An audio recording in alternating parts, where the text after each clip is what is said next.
SSC বেটা যে চোর ছিল সেটা তো প্রমাণ হয়ে গেছে। এই যে এই বেটারাও যে চোর ছিল সেই জন্য জেল খাটছে। যা ইচ্ছা তাই করব, ক্ষমতা পেয়েছি,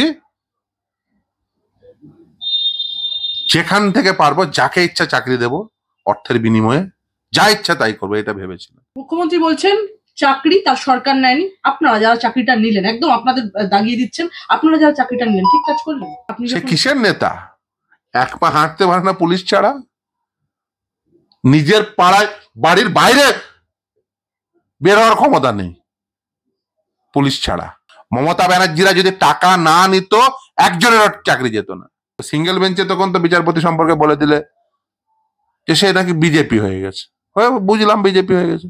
ডিভিশন বেঞ্চের বিচারপতি কি হলো? সুপ্রিম কোর্টের বিচারপতি কি হলো?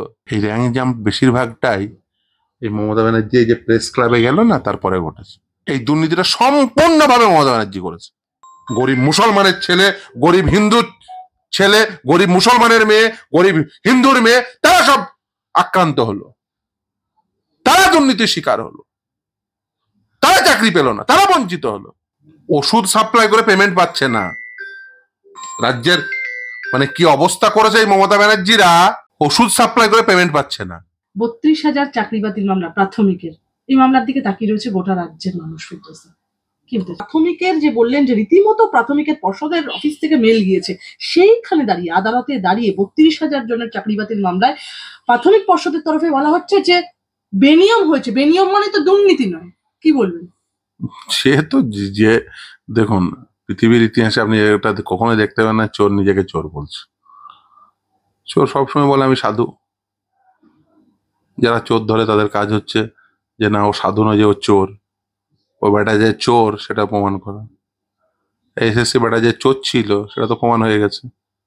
এই যে এই বেটারাও যে চোর ছিল সেই জন্য জেল খাটছে, সেটাও দেখেছেন আদালতেই। মামলা হওয়ার ফলে সিবিআই তদন্তের নির্দেশ হয়েছে। মামলা চলছে নিশ্চিতভাবে, একাধিক মামলা চলছে, আরো অনেক মামলা উঠেছে। চিন্তা করছেন কেন? দেখুন, এরা ভেবেছিল দুর্নীতি করব আর দুর্নীতি করে ছাড় পেয়ে যাব, যা ইচ্ছা তাই করব, ক্ষমতা পেয়েছি, যেখান থেকে পারবো যাকে ইচ্ছা চাকরি দেব অর্থের বিনিময়ে, যা ইচ্ছা তাই করবো, এটা ভেবেছিল। আইনের শাসন প্রতিষ্ঠা করতে হবে এটা এরা কখনো ভাবেনি। ভারতবর্ষে এখনো ভারতবর্ষের সংবিধান রয়েছে, ভারতবর্ষের সাংবিধানিক আদালত রয়েছে। অনেকে সেটা ভুলে যান। হ্যাঁ, আদালতের দ্বারা সব সম্ভব না, কিন্তু কিছুটা হলেও সম্ভব। যতটা সম্ভব আমরা সেই সম্ভাবনাকে আগে নিয়ে যাব। কিন্তু স্যার, একদিকে চাকরিহারা যোগ্য শিক্ষকদের একাংশের প্রতিনিধি দল, তারা আইনজীবী বিকাশ রঞ্জন ভট্টাচার্যর একদম বাড়িতে তারা যান, সেখানে বিকাশ রঞ্জন ভট্টাচার্যের সাথে তারা কথা বলেন। এবং কি বলবেন, বিষয়টি কিভাবে দেখছেন? না দেখুন, তারা যেতেই পারেন, অবশ্য অবভিয়াসলি তারা গেছেন, তারা শুনেছেন, অবভিয়াসলি যেটা বলার সেটাই বলেছেন। কিছুক্ষণ আগেই আমার স্যারের সাথে কথা হলো, তারা ফিরে আসার পরে স্যার বলেছেন, একদম পরিষ্কার বলেছেন যে পরীক্ষায় বসতে হবে, তোমাদেরকে ভাঁওতা দিচ্ছে, এই যে রিভিউ এর ভাঁওতা এবং এই মিথ্যা কথা। প্রথম থেকে যেদিন জাজমেন্ট হলো তারপরে এই যে আমার চেম্বার থেকে খুব বেশি দূরে না, এই যে ইন্ডোর স্টেডিয়াম ডেকে তাদের একদম মিথ্যা কথা বললো, আমি যোগ্যের সঙ্গে আছি, পরে অযোগ্যদের দেখবো। তুমি কি করে দেখবে অযোগ্যদের? অবশ্য তোমার জন্যই তো এটা হয়েছে,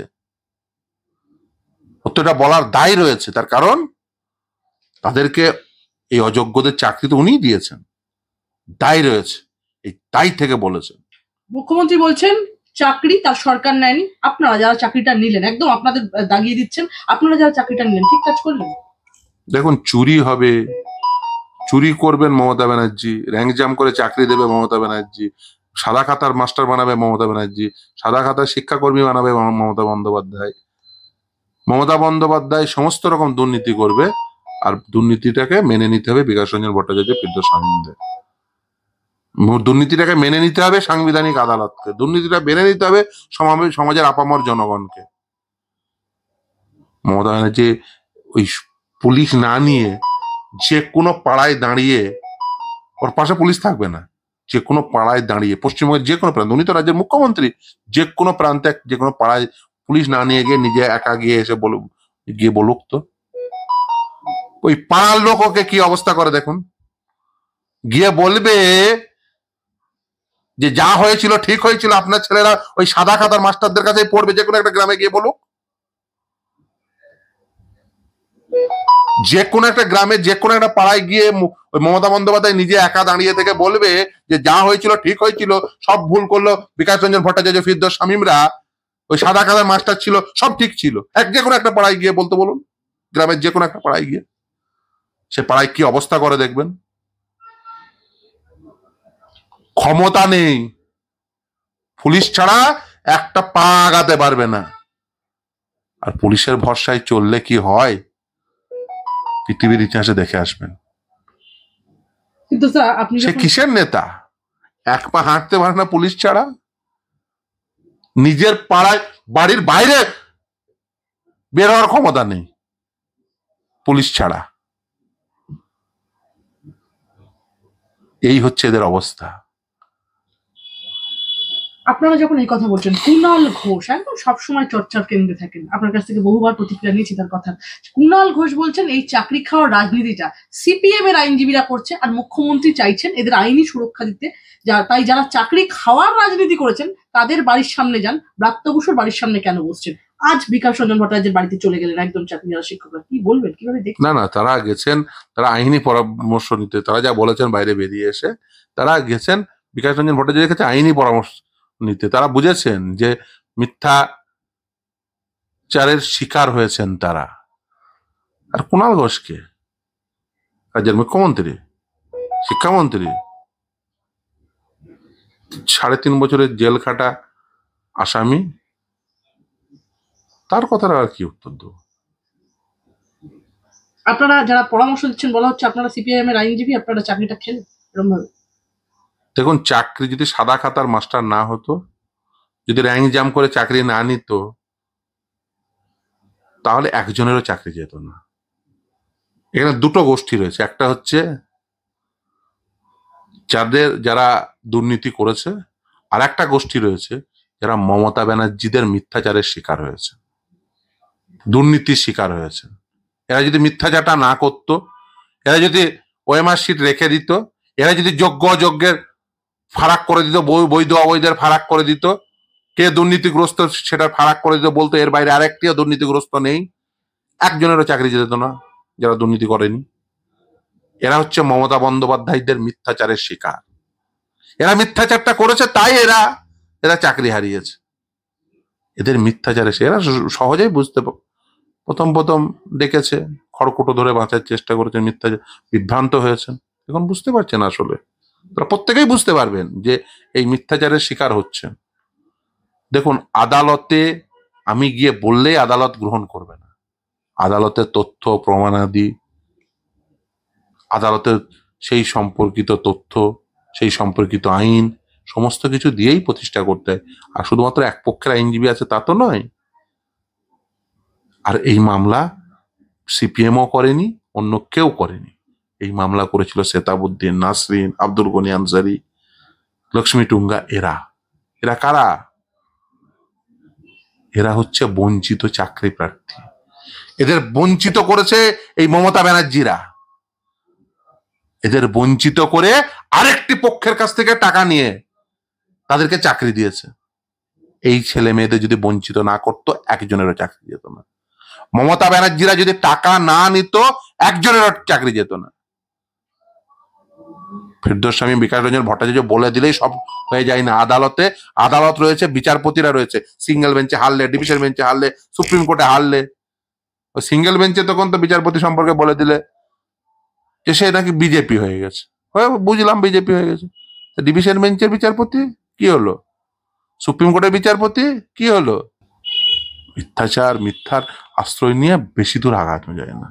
আমার শেষ 3টে প্রশ্ন ফিরদৌস দা। সুপ্রিম কোর্টে আবারও এসএসসি মামলা, একদম বড় ধাক্কা রাজ্যে। একদম যারা র্যাঙ্ক জাম্প করা, যারা চাকরিহারারা এসএসসির নিয়োগ পরীক্ষায় তারা বসার সুযোগই পাবেন না, এটা স্পষ্ট জানিয়ে দিল সুপ্রিম কোর্ট।